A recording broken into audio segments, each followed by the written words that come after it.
Assalamualaikum warahmatullahi wabarakatuh. Sebelum saya mulai membahas tentang pemecahan masalah pembelajaran khususnya fisika di SMA 1 Babakan Madang, perkenalkan saya Marlianti Ikasari SPD. Pada kesempatan kali ini saya ingin sebenarnya merefleksi diri sendiri mengenai pembelajaran fisika yang sudah saya lakukan di kelas. Pada kali ini saya mengambil sumber rujukan dari permasalahan siswa dari data nilai fisika pada kelas 12 MIPA 3. Kebetulan saya adalah wali kelas 12 MIPA 3 juga. Dari data nilai fisika kelas 12 MIPA 3 ini, kebetulan materi yang dibahas kali ini adalah materi tentang hukum Kirchhoff 1 dan 2. Jadi dari data ini terlihat setelah saya lakukan analisis, 38% siswa itu nilainya masih di bawah KKM. Ya. Dengan rentang nilai antara 50 sampai 70 KKM pada materi fisika ini adalah 80. Jadi masih banyak siswa-siswa tidak mencapai nilai KKM. Selebihnya 62% berarti nilainya pun tidak di atas KKM. Kebanyakan rata-rata nilai yang dicapai pada tes formatif hukum Kirchhoff 1 dan 2 ini berkisar 80. Hanya ada satu orang yang nilainya mencapai 100, nilai sempurna. Maka saya menganalisis, mendeskripsikan permasalahan yang terjadi ketika pembelajaran tentang hukum Kirchhoff ini. Jadi seperti yang sudah saya sampaikan tadi, bahwa ada 38% siswa di kelas 12 MIPA 3 ini belum tuntas, atau sekitar 16 siswa. Dan selebihnya pun dari 34 siswa yang melakukan tes normatif pada materi hukum Kirchhoff 2 ini, nilainya pun hanya pencapaiannya hanya pada nilai KKM 80. Hanya ada satu orang yang mencapai nilai sempurna 100. Bahkan sebelum saya melakukan tes formatif ini, ada beberapa siswa yang menemui saya langsung ingin mendapatkan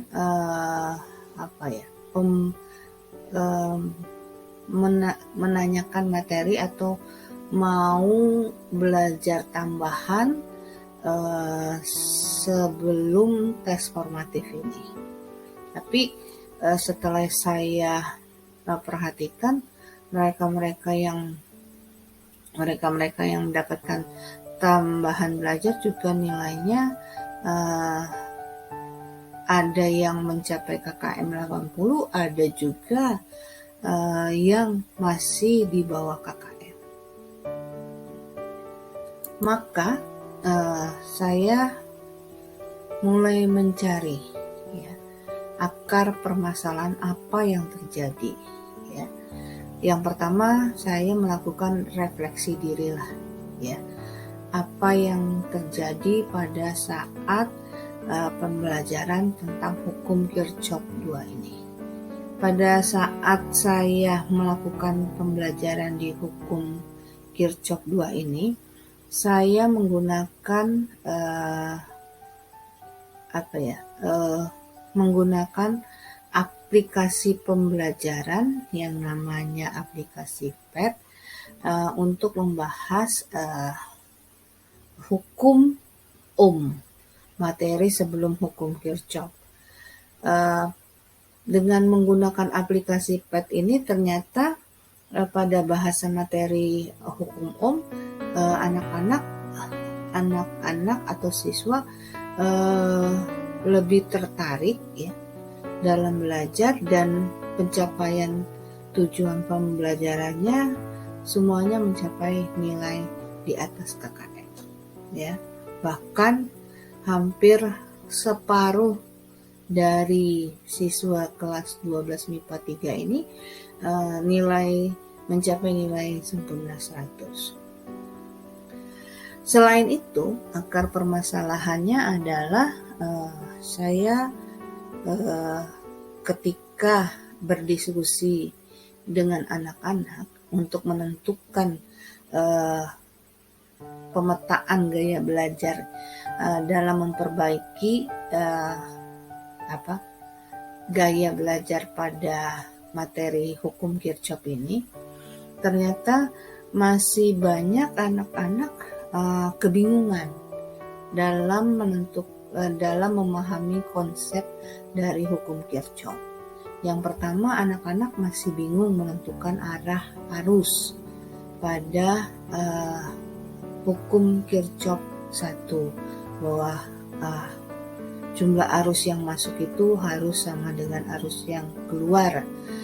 Nah, anak-anak punya kebingungan dalam menentukan arah arus pada pembahasan soal hukum Kirchhoff 2 loop ya. Lalu sebagian lagi menyatakan bahwa mereka masih bingung dalam menentukan nilai positif atau negatif dari kuat arus pada rangkaian loop 2 loop pada hukum Kirchhoff ini ya. Sehingga kalau mereka belum memahami ini, maka persamaan yang didapatkan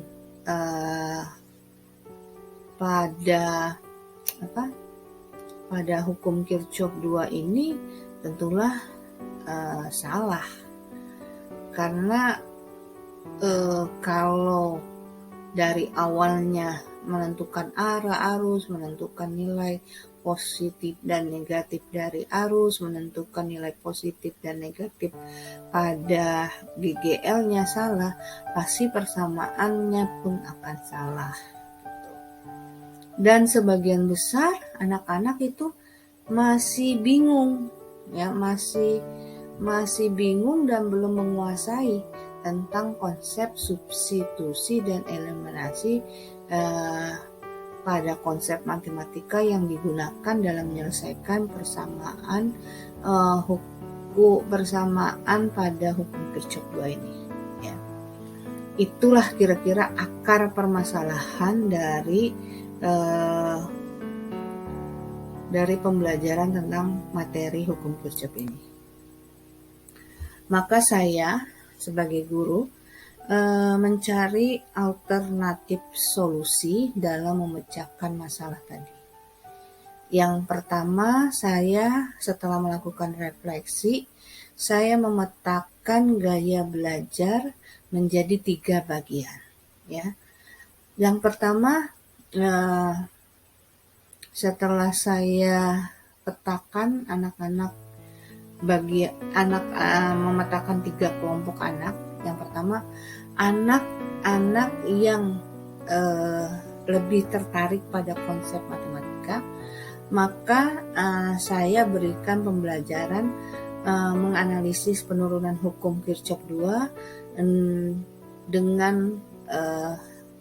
dengan konsep substitusi dan eliminasi, serta menguatkannya dalam menganalisis kuat arus pada aplikasi PET juga. Jadi dari PET misalnya nilai kuat arus yang didapatkan misalnya arus satunya 1 ampere, maka ketika mereka menyelesaikan analisis soal penurunan dari hukum Kirchhoff ini, mereka juga dengan semangat untuk mencari bahwa nilai kuat arus pertama itu nilainya 1 ampere. Ya.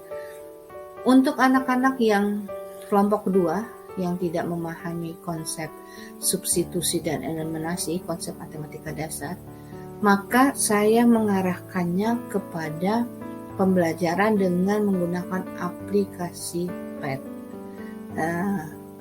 Anak-anak dengan menggunakan aplikasi PET ini terbantukan untuk memahami materi secara menyeluruh, bahkan beberapa dari siswa itu akhirnya memahami betul bagaimana mereka dapat menyatakan pada rangkaian 2 loop itu mana arus yang masuk, mana arus yang keluar, mana yang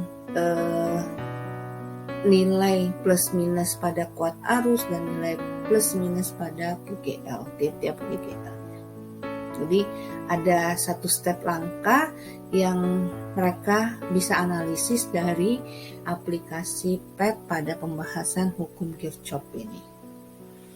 Nah, siswa yang kelompok ketiga adalah yang sebenarnya mereka secara konsep matematika sama, tidak begitu menguasai konsep substitusi dan eliminasi, tetapi mereka punya keinginan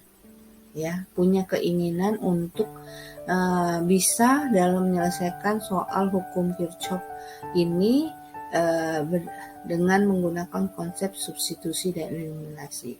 Maka saya bersedia melakukan pembimbingan dengan melakukan remedial teaching pada saat setelah jam KBM.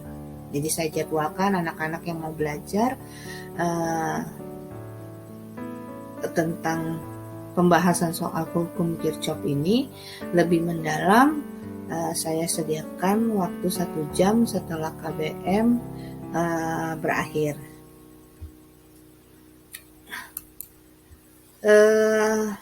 Setelah tadi saya bagi 3 kelompok tadi, dan pada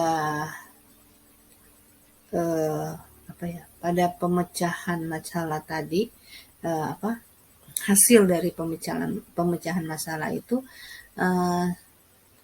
setelah dipetakan gaya belajar dari setiap siswa tadi, ternyata hasil tes formatif yang dianalisis yang didapat oleh guru dari ketiga kelompok ini, semua siswa atau setiap siswa dapat mencapai tujuan pembelajarannya tentang hukum Kirchhoff ini. Ya. Bahkan mereka sebagian besar bisa mencapai nilai sempurna 100. Di akhir pembelajaran saya juga melakukan tes diagnostis. Saya menyediakan 2 emoticon, 1 simbol cemberut, 1 lagi simbol senyum. Anak-anak saya suruh memilih mana yang simbol cemberut, mana yang simbol senyum tanpa ada intimidasi dari saya. Dan dari hasil polling anak, alhamdulillah anak-anak semua memilih image counseling. Demikianlah hasil